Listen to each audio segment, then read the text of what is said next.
Baik anak-anak, berjumpa kembali di channel Bapak. Kali ini Bapak akan menyajikan materi tentang hukum Kirchhoff. Materi ini merupakan materi fisika kelas 12 MIPA tingkat SMA. Dukung video ini dengan cara mengklik like, subscribe, dan bunyikan loncengnya untuk mendapatkan notifikasi video-video selanjutnya. Baik, kita mulai dari penemu hukum Kirchhoff. Hukum Kirchhoff itu ditemukan oleh Gustav Robert Kirchhoff. Jadi beliau adalah seorang ahli fisika yang berasal dari Jerman. Nah, Kirchhoff menjelaskan hukumnya ke dalam dua bagian, yaitu hukum 1 Kirchhoff dan hukum 2 Kirchhoff.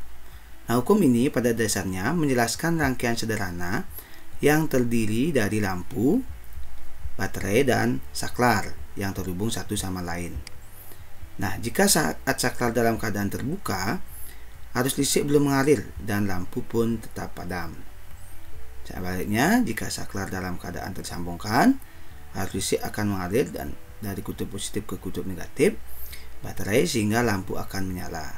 Nah, ini contohnya adalah contoh dari rangkaian yang saklarnya disambungkan atau disebut dengan rangkaian tertutup.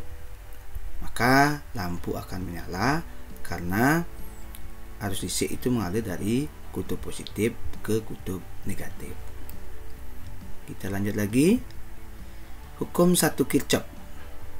Nah, bagaimana hukum 1 Kirchhoff itu? Hukum 1 Kirchhoff itu adalah hukum yang berlaku pada rangkaian yang bercabang yang berkaitan dengan arah arus saat melewati titik percabangan. Nah, bunyi hukum 1 Kirchhoff itu nyatakan bahwa kuat arus total yang masuk melalui titik percabangan dalam satu rangkaian listrik sama dengan kuat arus total yang keluar dari titik percabangan. Nah, kita ilustrasikan. Nah, misalnya ini I1 itu adalah arus yang masuk, sedangkan mengalir melalui dua percabangan, yaitu I2 dan I3 yang kita sebut dengan arus keluar. Nah, berdasarkan bunyi hukum 1 Kirchhoff, maka dapat dirumuskan bahwa jumlah arus yang masuk sama dengan jumlah arus yang keluar. Nah, jumlah arus yang dimaksud dengan arus masuk adalah I1 itu sama dengan jumlah I keluar. I keluar adalah I2 dan I3, sehingga persamaannya menjadi I1 sama dengan I2 tambah I3. Nah, ini keterangannya. I yang dimaksud adalah arus listrik, satuannya ampere, sedangkan sigma itu adalah jumlah. Nah, kita coba lihat contohnya. Contoh penerapan dari hukum 1 Kirchhoff. Nah, perhatikan gambar. Nah, gambar seperti ini. Dalam gambar ini nyatakan bahwa jadi pada titik ini ya, dari sebuah rangkaian listrik ada 5 cabang, 2 cabang masuk dan 3 cabang keluar seperti ini. Nah, jika diketahui besarnya I1, I2, kemudian I4, I5, nah pertanyaannya tentukan besarnya I3. Nah, cara kita untuk menyelesaikan soal ini adalah kita terapkan hukum 1 Kirchhoff. Sebelum kita menerapkan itu, kita deskripsikan dulu soalnya. Saya dengan soal bahwa besarnya I yang diketahui adalah I1, I2, I4, dan I5, sedangkan yang ditanyakan I3. Maka cara solusinya adalah sesuai dengan rumus hukum 1 Kirchhoff, I sigma I masuk sama dengan sigma I keluar. Berarti I1 tambah I2 itu adalah arus yang masuk. Jadi yang masuk adalah yang menuju ke titik percabangan ditambah dengan jumlah arus yang keluar, yaitu I3, I4, dan I5. Nah, yang sudah diketahui dalam soal kita masukkan, yaitu I1 4, kita masukkan I2 6 sama dengan I3 yang ditanyakan ditambah I4 yang diketahui ditambah I5 yang diketahui. Kita selesaikan secara matematis. Kita selesaikan 4 tambah 6 10, I3 tetap ditambah 2 tambah 5 7. Nah, sekarang kita selesaikan bahwa I3 adalah 10 kurang 7 atau I3 sama dengan 3 ampere.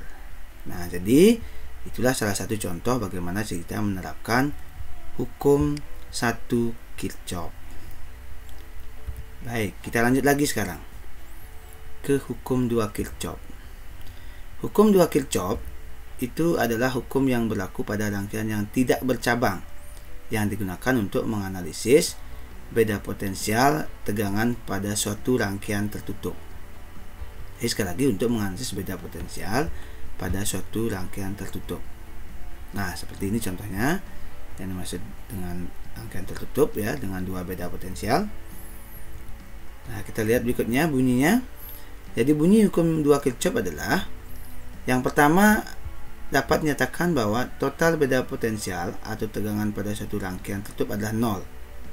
Jadi boleh bunyi hukum 1 Kirchhoff itu dinyatakan dalam bahasa seperti itu. Atau ada juga yang menyampaikan, beberapa sumber buku menyatakan bahwa hukum 2 Kirchhoff ini menyatakan pada rangkaian tertutup jumlah aljabar GGL E dan jumlah penurunan potensial I kali L sama dengan 0. Nah, secara matematis dapat kita rumuskan seperti ini.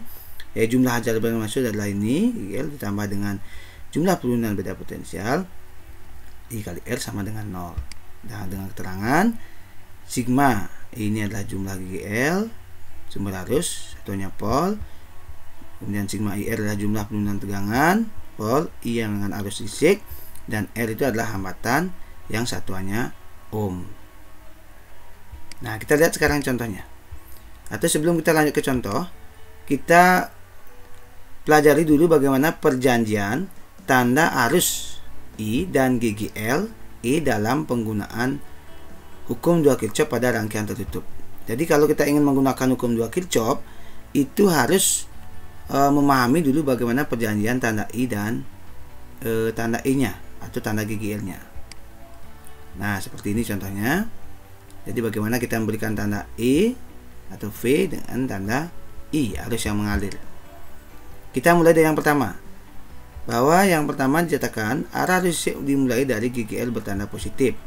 Jadi kita ingin mengetahui kemana arah arus listriknya, maka kita pastikan arahnya itu adalah startnya dari GGL bertanda positif. Yang bertanda positif yaitu yang garisnya lebih panjang. Nah, kalau garisnya lebih pendek itu berarti kutub negatif dan bertanda negatif.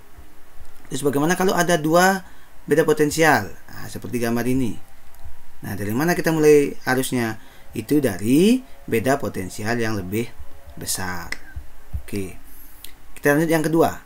Bahwa pemilihan arah loop itu bebas. Jadi yang dimaksud dengan loop ini. Nah, kenapa perlu loop? Ini adalah membantu kita untuk memudahkan kita dalam perhitungan.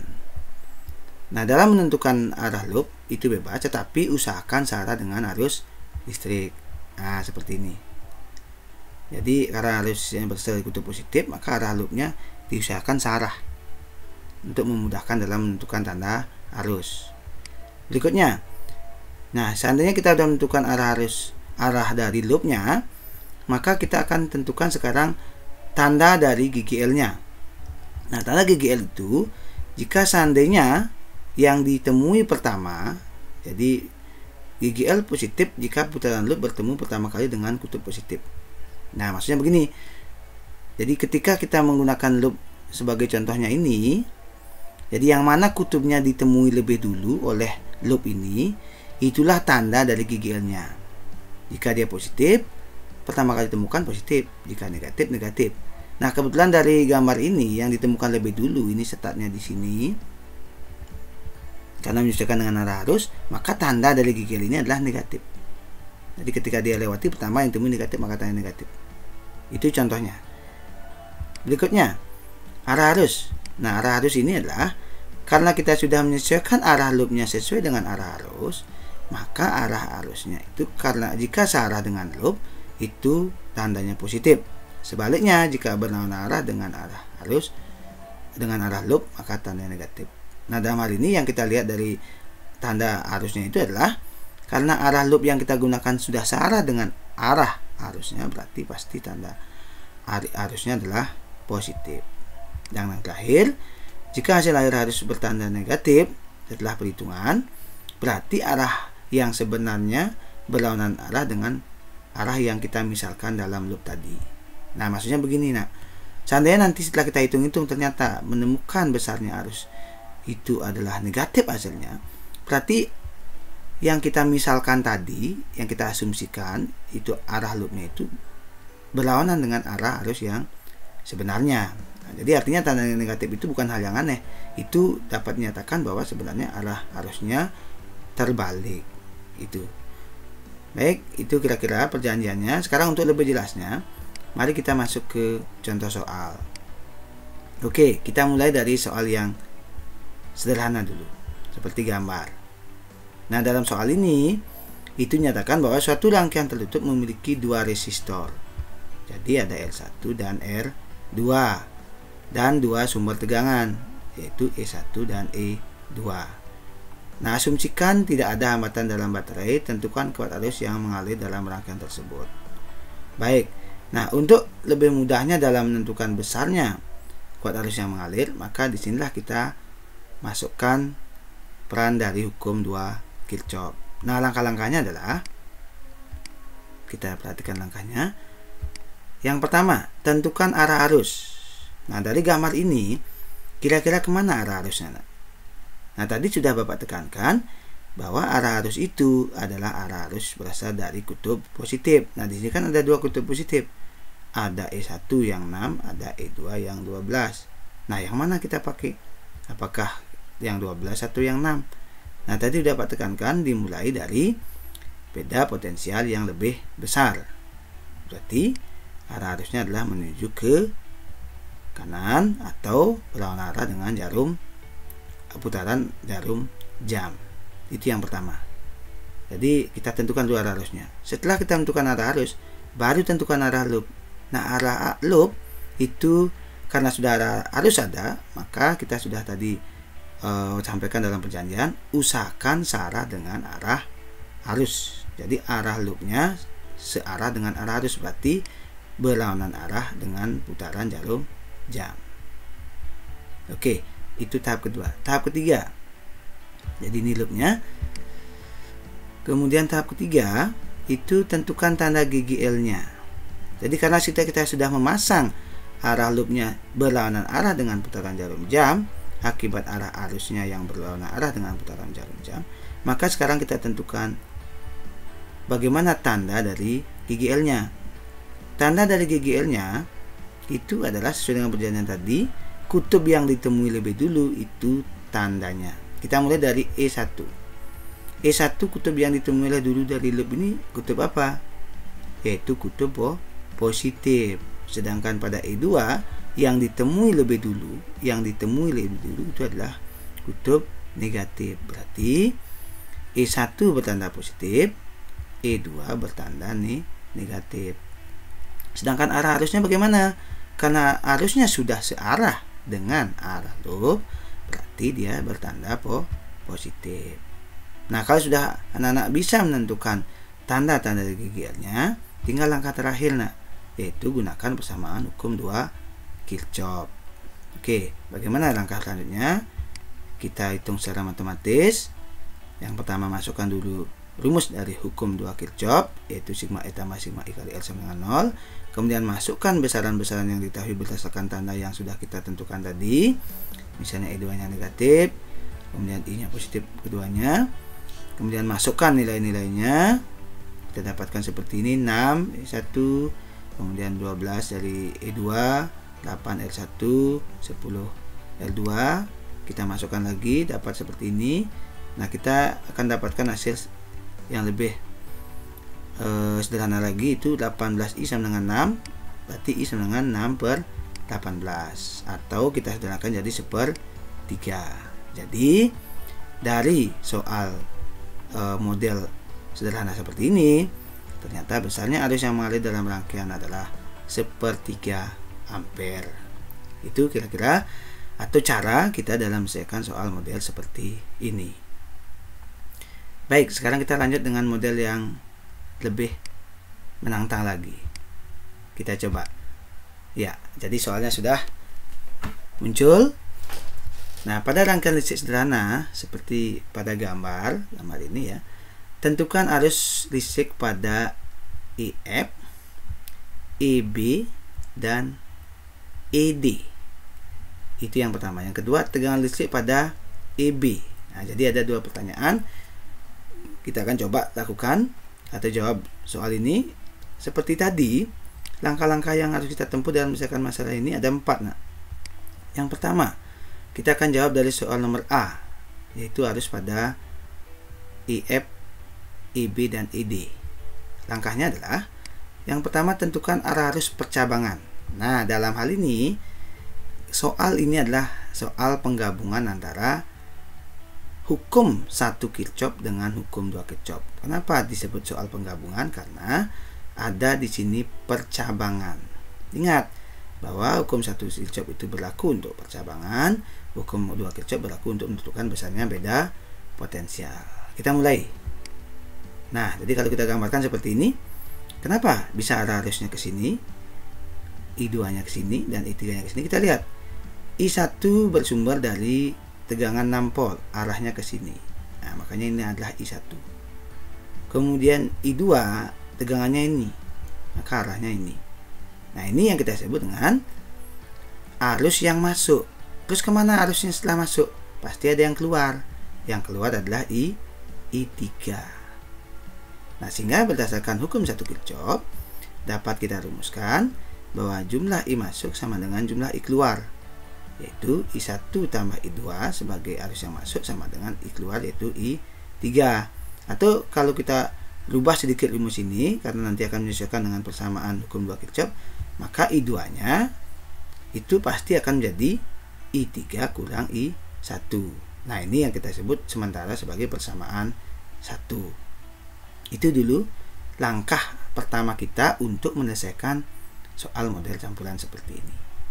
Langkah kedua, tentukan arah loop. Nah, tadi sudah kita belajar tentang menentukan arah loop. Sekarang kita lagi belajar untuk menentukan arah loop. Nah, dalam hal ini ada 2 loop. Nah, kenapa ada loop? Karena ada 2 rangkaian yang terhubung. Kita mulai. Kita startnya misalnya yang sebelah kiri kita sebut dengan loop 1. Nah, tadi sudah kita sepakati. Ingat, arah loop usahakan searah dengan arah arus. Karena arah arusnya ini searah jarum jam, berarti arah loopnya searah jarum jam. Itu yang pertama. Kemudian loop yang kedua yang ada di sini kita berikan. Ya. Jadi untuk loop yang kedua, perhatikan arah arus selalu dari kutub positif pada beda potensial yang kedua ini. Berarti karena dia kutub positif startnya, maka arah arusnya berlawanan arah dengan arah putaran jarum jam. Otomatis arah loopnya juga berlawanan arah dengan putaran jarum jam. Itu langkah kedua kita untuk menentukan arah loop. Langkah ketiga, tentukan tanda GGL-nya. Sama dengan langkah tadi, sama dengan langkah tadi. Tadi kita tentukan tanda GGL-nya, cara menentukannya sama seperti tadi. Jika yang ditemui lebih dulu itu adalah positif, arahnya positif. Jika yang ditemui lebih dulu negatif, tandanya negatif. Kita mulai dari E1. Iya, E1 itu yang ditemui lebih dulu oleh loop ini adalah tanda negatif. Berarti E1 nya negatif. Kita beranjak ke E2. Jadi kita tentukan dulu tanda-tanda GGL-nya. Nyata yang ditemui sama, lebih dulu negatif, maka E2 nya negatif. Sedangkan I, semua I searah dengan loop, berarti semuanya bertanda positif. Nah, kalau 3 langkah itu sudah kita lakukan, tinggal langkah terakhir. Langkah terakhirnya adalah gunakan persamaan hukum 2 Kirchhoff, yaitu sigma E tambah sigma I kali L sama dengan 0. Nah, dalam hal ini karena kita menggunakan 2 loop, maka persamaan hukum 2 Kirchhoff juga kita gunakan 2 kali. Kita mulai dari loop yang pertama. Nah, loop yang pertama kita potong ini.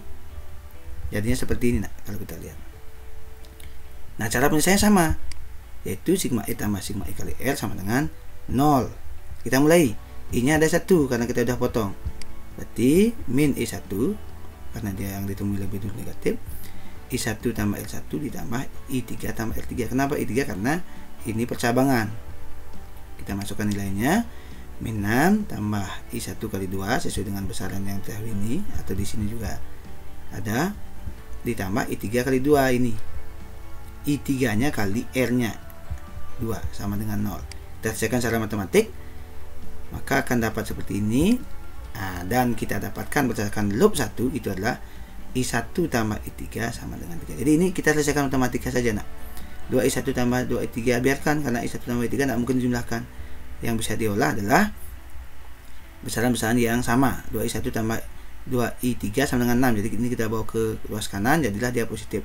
Lalu kita sederhanakan, sama-sama bagi 3, maka sama-sama bagi 2 nak, maka akan jadi 6-nya jadi 3, sedangkan 2-nya jadi 1. Makanya dapat I1 tambah I3 sama dengan 3. Dan ini kita sementara sebut sebagai persamaan yang kedua. Oke, kita lihat lagi. Baik. Nah, jadi kita akan masuk ke loop 2 dengan menggunakan pola yang sama. Kita akan terapkan pada loop 2. Loop 2 ini, jadi potongan dari ini jadilah ini. Nah, caranya sama.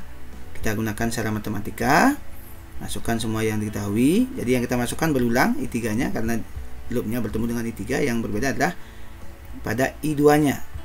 Jadi setelah kita masukkan, nah dapatlah seperti ini nak. Nah, langkah berikutnya bagaimana? Langkah berikutnya kalau dapat seperti ini, karena kita sudah ketahui hubungan antara I1, I2, dan I3 berdasarkan persamaan 1, maka dari rumus yang sudah didapatkan berdasarkan loop 2 ini, yaitu I2 tambah 2I3 sama dengan 8. Ya, jadi dari sini kita turunkan, dan anak bisa perhatikan di sini.